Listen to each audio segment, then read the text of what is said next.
जनसुराज अभियान के सूत्रधार और चुनावी रणनीतिकार प्रशांत किशोर ने दरभंगा के सर्किट हाउस में प्रेस कॉन्फ्रेंस कर बिहार की राजनीति पर तीखे बयान दिए। उन्होंने लालू प्रसाद यादव, नीतीश कुमार, भारतीय जनता पार्टी और बाबा बागेश्वर के हिंदू राष्ट्र की मांग पर अपनी स्पष्ट राय रखी। प्रशांत किशोर ने खास तौर पर मुस्लिम वोटरों, बिहार के प्रशासनिक हालातों और राजनीतिक परिदृश्य को लेकर बयान दिए। प्रशांत किशोर ने आरजेडी प्रमुख लालू प्रसाद यादव पर निशाना साधते हुए कहा कि उनकी पार्टी की राजनीति मुस्लिम वोटरों के समर्थन पर टिकी। उन्होंने कहा कि लालू की लालटेन में अब तक मुसलमान वोटर किरोसिन तेल बनकर उसे जलाए हुए था, लेकिन अब यह किरोसिन तेल लालटेन से निकलकर जनसुराज की तरफ आ रहा है, तो लालटेन भगभगाने लगी है। जब पूरा किरोसिन तेल निकल जाएगा तो लालटेन भी बुझ जाएगी। वहीं उन्होंने बीजेपी पर निशाना साधते हुए कहा कि किसी के बाप का राज नहीं है।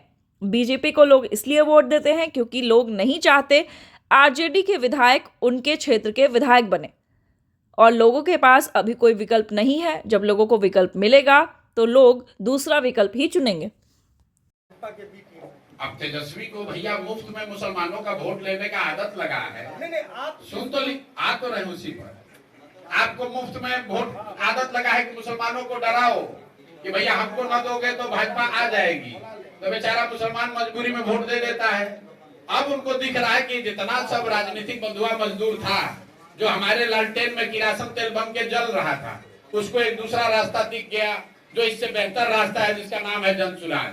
तो लालटेन से किरासन तेल निकलेगा तो लालटेन तो फकफकाएगा ही ना भाई, फकफका के फिर थोड़े दिन में बंद हो जाएगा।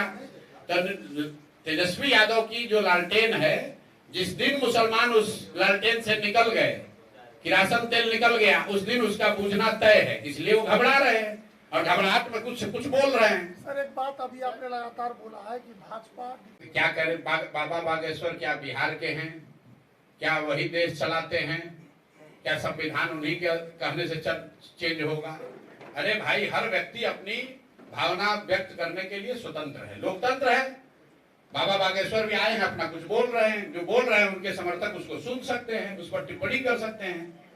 लेकिन देश किसी बाबा के कहने से थोड़ी चलता है। देश चुने हुए प्रतिनिधि, जनता के द्वारा चुने हुए प्रतिनिधियों के द्वारा चलता है। देश का कानून संसद में बनता है, किसी बाबा के दरबार में तो बनता नहीं है। देश जो है वो संविधान से चलता है। इस देश को बनाने वालों ने, इस देश के फाउंडिंग फादर्स ने जब इस देश को सेकुलर राष्ट्र के तौर पर बनाया है, तो आप और हम कौन हैं हिंदू राष्ट्र की बात करने वाले? क्या ऐसे मांग करने वाले लोग गांधी जी से बड़े समझदार हो गए? क्या गांधी, नेहरू, पटेल, सुभाष चंद्र बोस, बाबा साहब अम्बेडकर, इन सबसे बड़े यही लोग हो गए? और अभी तो लोकसभा का चुनाव हुआ, लोकसभा के चुनाव में जनता ने अपना मत दिया, कहा कि भाई भाजपा वाले रूल करो, लेकिन लिमिट में रह के रूल करो। अगर संविधान बदलने की बात करोगे तो जनता उसको स्वीकार नहीं करेगी। जो बात संविधान में आधारभूत बातें बताई गई हैं, उसमें संशोधन की कोई किसी को हिम्मत नहीं है। अगर होगा तो पब्लिक उसको उस हिसाब से निपटेगी, आप चिंता ना करें। लीगल एक्शन होना चाहिए उनको ऐसे बयान के लिए। अरे भाई, क्यों इतना तूल दे रहे हैं? उनके बयान को पूछ कौन रहा है? उनके बयान के आधार पर 13 करोड़ जनता थोड़ी ना वोट देती है। बीजेपी उनके बयान का समर्थन कर रही है। तब बीजेपी कर रही है तो बीजेपी जाएगी वोट लेने, तो जनता बताएगी।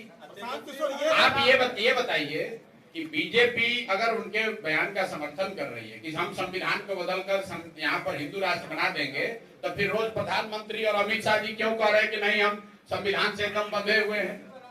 कौन बीजेपी में उनका समर्थन कर रहा है? कौन समर्थन कर रहा है? प्रधानमंत्री ने तो कहा नहीं, अमित शाह जी ने तो कहा नहीं।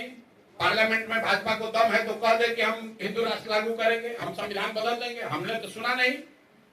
अब कौन कहाँ क्या कह रहा है? कोई कर्नाटक में कह दिया, कोई अयोध्या में कह दिया, कोई बाबा के दरबार में कह दिया। उससे क्या लेना देना है भाई? वो तो कोई कहीं बैठ के कुछ भी कह सकता है।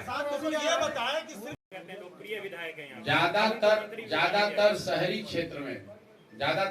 क्षेत्र में लालू जी के जंगल राज के बाद से शहरी क्षेत्रों में भाजपा के विधायक इसलिए जीतते रहे हैं कि लोग लालू जी के पार्टी को वापस नहीं वोट देना चाहते हैं। दरभंगा में जो स्थिति है, ऐसा कई जगहों पर स्थिति ऐसी है जहां लोग विधायक से बहुत नाराज हैं, लेकिन किसी भी हालत में वो राजद को वोट नहीं दे सकते हैं, राजद का जंगल राज की कल्पना नहीं कर सकते हैं। इसलिए भाजपा के विधायक जीत रहे हैं। जैसे ही जनसुराज अभी आएगा, आप देखिएगा सीधा मुकाबला भाजपा वर्सेस जनसुराज में होगा, खासकर शहरी क्षेत्रों में, बिना किसी लाग लपेट के दरभंगा शहर में सीधी लड़ाई जनसुराज और भाजपा में होगी। और निश्चित तौर पर भाजपा को यहाँ हारना पड़ेगा, क्योंकि ये इतने दिन से यहाँ पर रहे हैं, इतने दिन से रहे हैं और जनता एकदम त्रस्त है आपके यहाँ विधायक से। बीजेपी के विधायक का बाप का राज है कि बीजेपी के विधायक कहेंगे तब लोग निकलेगा, नहीं निकलेगा। मतलब बीजेपी के विधायक यहाँ के क्या हैं, जागीरदार हैं कि वो जो कहेंगे तो वही लोग निकले, वही लोग करेगा। नहीं, उनकी बातों को तो प्रशासन के लोग भी मानते हैं और प्रशासन जो है, अरे प्रशासन भैया, पब्लिक न मानना चाहिए। ये कोई अंग्रेजों का राज थोड़े ना है कि बीजेपी का विधायक यहाँ फरमान जारी करेगा, लाट साहब हैं और पूरी पब्लिक मान लेगी। पब्लिक वो करेगी जो उनको सही लगेगा। बीजेपी के विधायक यहाँ के लाट साहब नहीं है, उनकी जागीर नहीं है। पब्लिक वो कैसे कह सकते हैं कि किसी जाति का, किसी संप्रदाय का आदमी निकलेगा कि नहीं निकलेगा।